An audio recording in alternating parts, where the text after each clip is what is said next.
di mana make pakaian acuk milu ngalanatan mun Allah teu marentahkeun rek kabur ti badan anjeun.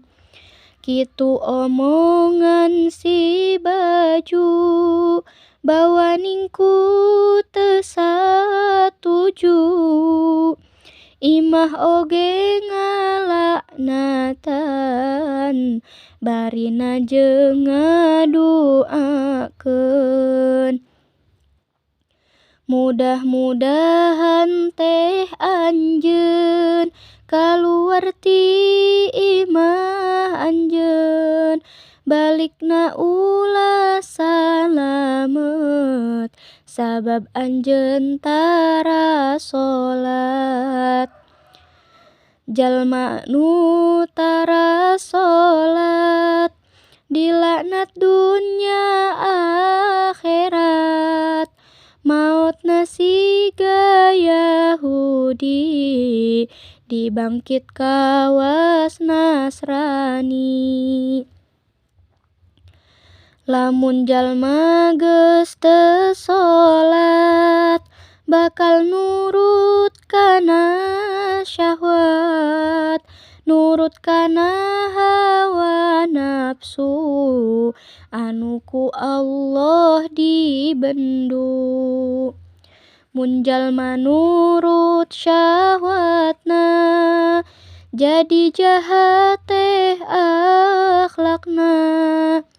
Waktos Nabi diisrokeun ninggal jalmi dipek-prekan. Di mana geus bubuk pisan ku Allah dikembalikeun kituna terus-terusan henteu aya eureun-eureun.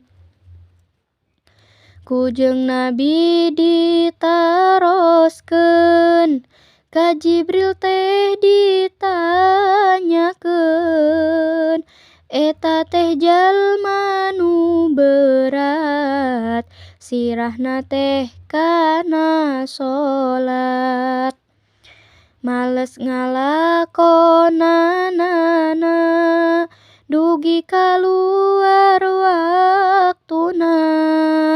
Lamun urang boga istri kana salatna teh anti. Leuwih hade diserahkeun sabab eta balad setan kajeun geulis ratu dunya nu kitu eueuh hartina.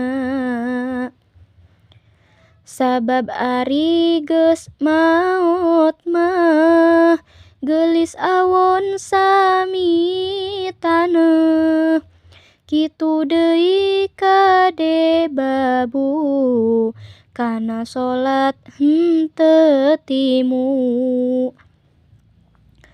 Urang meunang dorakana mun teu ngajar ka manehna kajeun pamajikan goreng tapi kana salat rajin. Istri kitu mawa berkah rumah tangga moal susah deui lamun boga anak tapi teu daekeun salat. Leuwih hade usir bae sabab mawa kana suwe dulur-dulur sadayana ajar barudak salatna. Ti umur 7 tauna dugi taun 10na lamun geus 10 taun manehna wani ninggalkeun. Kupingna teh disintrekan, itung-itung palajaran. Lamun urang teu ngadidik, kamurang kalih aralit.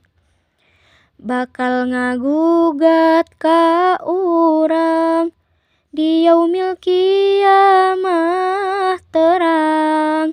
Urang moal asup syurga mun ka anak lalawora.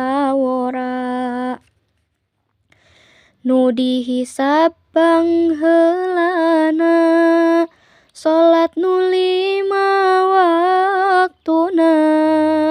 Mun beres rukun salatna bakal bebas sagalana. Lamun teu beres salatna bakal sulit ka dituna. Jalma nu beres salatna beres rukun jeung syaratna. Ditambah kamulyaanna ku Allah sifat rohmana. Dihilangkeun karipuhna dina neangan kasabna.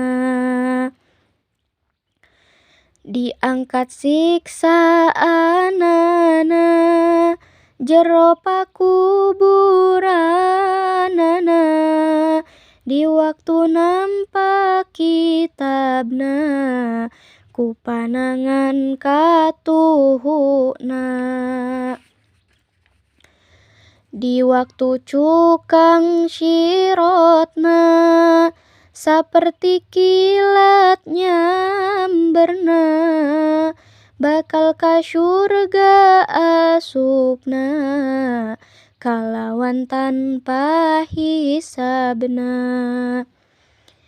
Nu ngalakonan salatna geus ngadegkeun agamana. Anu teu daek salatna ngaruntuhkeun agamana.